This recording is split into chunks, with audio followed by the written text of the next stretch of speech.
Olá, pessoal, tudo bem? Hoje iremos falar sobre ensaios geotécnicos. Então, na realidade, o estudo geotécnico de uma região compreende várias etapas de trabalhos que se iniciam geralmente no campo, colhendo informações e terminam em um laboratório, onde os ensaios geotécnicos são feitos. Enquanto o trabalho de campo buscará resolver qual a disposição dos corpos rochosos ou de solo estudado, os ensaios geotécnicos irão quantificar as características necessárias para que um projeto seja iniciado. E aí, como é que são feitos os ensaios geotécnicos? Os métodos para os ensaios geotécnicos variam de acordo com o tipo de material que está sendo analisado. É possível realizar análise quanto à resistência, tanto de rochas duras, perfeitas, sem fraturas, quanto de rochas fraturadas, sedimentos e solo. No caso para rochas classificadas popularmente como duras, os ensaios geotécnicos buscarão saber qual a quantidade de esforço que o corpo de prova consegue suportar em diferentes direções pré-estabelecidas. Nesse teste, o corpo de prova é disposto dentro de uma espécie de cinto, no qual ele irá atuar com o resto do corpo de rocha. Feito isso, todo o conjunto será colocado em uma prensa que irá simular um esforço pontual no corpo de prova, e ao final do teste será possível obter o esforço total que a rocha consegue suportar em direções pré-definidas, propositalmente para que o experimento reflita o arranjo de esforços que o projeto requer. Já para as rochas popularmente chamadas de moles, como arenitos, siltitos e argilitos, além de material sedimentar de solo, as análises também poderão contar com as análises de esforços explicadas anteriormente, caso a rocha mole seja resistente para isso.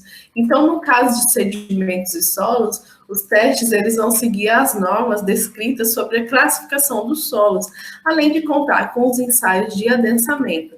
Mas o que é ensaio de adensamento? Na realidade, é um pré-adensamento, que são estudos que buscam descobrir o quanto determinado solo ou sedimento irá se deformar com a sobrecarga que se pretende empregar na obra. Então, o estudo é muito importante para evitar acidentes estruturais causados pelo adensamento destas camadas sedimentares, que podem ocorrer após a obra estiver finalizada. Então, temos clássicos, exemplos destes acidentes estruturais em obras no Brasil e no mundo, como, por exemplo, a Torre de Pisa, na Itália, e alguns prédios construídos na cidade de Santos, lá no estado de São Paulo. Então, quem é o responsável pelos estados geotécnicos, Então, geralmente são os engenheiros ou geólogos, e geralmente a empreiteira que se deseja realizar alguma obra em um determinado lugar, contrata uma empresa de sondagens que se faça a perfuração do solo. Em quase todos os casos, a mesma empresa que realiza a sondagem acaba contando com profissionais para descrever e classificar o solo em questão. Então, caso a empresa não tenha funcionários para a descrição do solo coletado, as amostras podem ser encaminhadas para uma terceira empresa que será responsável em fazer este serviço, Então, na realidade, quais são os tipos de sondagem do solo, Temos aí o exemplo, Então, a sondagem, na realidade, do solo é um procedimento que costuma ser realizado antes que qualquer obra da construção seja iniciada, para conhecer primeiramente as características do local que se deseja construir.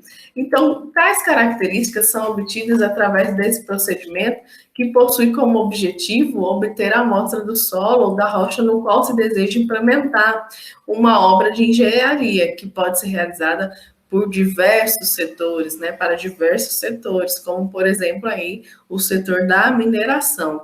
Então, temos, por exemplo, a sondagem a trago, que existem dois tipos de sondagem a trago, a mecânica e a manual.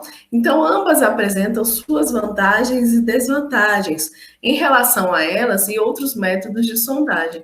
A sondagem a trago manual é, sem dúvida, um método mais barato e que, por consequência, que consegue investigar a menor profundidade possível, além de ser realizada em solos moles e apenas acima do nível do lençol freático, chamado também de nível d'água.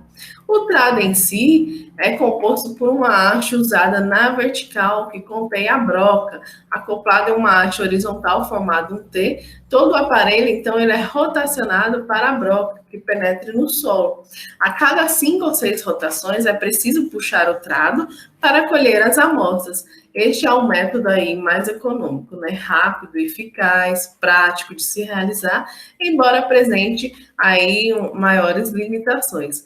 O método de sondagem a trado mecânico é semelhante ao trado manual, principalmente a diferença e de rotação a ser realizada por um motor. O método também ele é muito prático de se realizar, ainda mais que o método pelo trado manual, embora a prática necessite de equipamento que é mais caro do que o usado pelo trado manual. Na realidade, o trado, né, mecanizado, ele quer um motor, né? Então ele acaba sendo um pouquinho mais oneroso, né? Ele é mais rápido, né? Mas ele é um pouquinho mais caro do que o trado manual. Então a sondagem, né? SPT. O que são as sondagens SPT? Na realidade, elas são provavelmente as mais comuns por apresentar uma gama de vantagens, né? A um preço acessível. Então, a sondagem SPT é uma sondagem por tração, né? Então, o aparelho ele consiste resumidamente em um tubo vertical que será golpeado por um martelo, cujo peso é conhecido a uma altura conhecida, né? Também conhecida essa altura. Então, a cada golpe do martelo do tubo, uma porção maior de solo ela é perfurada, mais amostras são coletadas para análise e classificação. Então, nesse método, algumas das características do solo já são coletadas durante a sondagem, sendo calculadas a partir da quantidade de golpes e a profundidade que cada golpe avança no solo. Além da maior quantidade de informações, a sondagem SPT ela proporciona maiores profundidades, praticidade razoável, né? E custos relativamente baixos, resultando em um bom custo-benefício. Infelizmente, as sondagens do solo, elas são obtidas também pelo método, né? Só permitem que rochas relativamente moles sejam perfuradas, impossibilitando aí o reconhecimento de solos compostos por rochas cristalinas, chamadas de rochas duras.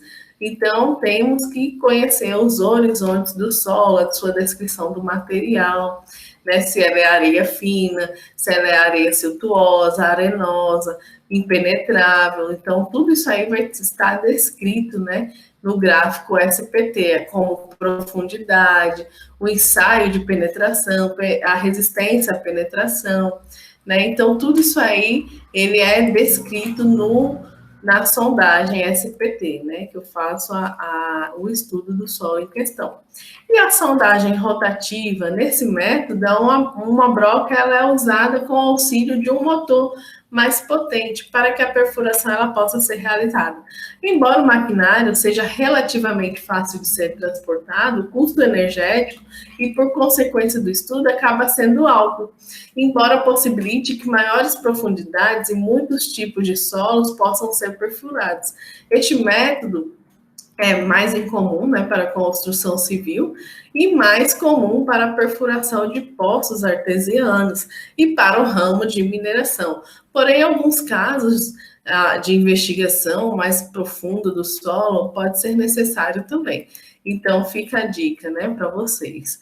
Tá bom, gente? Então, abraço e até a próxima.